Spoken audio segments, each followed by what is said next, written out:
দেখো মানুষকে যদি কোনো সিনেমা জাগ্রত করতো তাহলে এতদিন যে সিনেমা হয়ে এসছে তাহলে সবাই মানে সাধু সন্ন্যাসী হয়ে যেত। আমার যেন মনে হচ্ছে আমি আরেকটু দেখতে চাই, মানে আই লাভ দ্যাট গোর ব্লাড, আই লাভড ইট।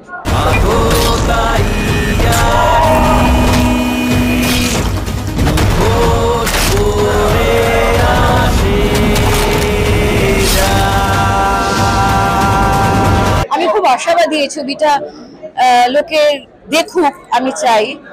এবং মানে এটা খানিকটা আমাদের এই লড়াইটা বোধহয় একটু একটু হলেও একটু মসৃণ করবে। সবসময় দেখা যায় যে ভিলেন খারাপ, চুরি করছে, রেপ করছে, তারপরে সে করছে, তারপরে তো চুরি ডাকাতি রেপ সবকিছুই হচ্ছে, খুন।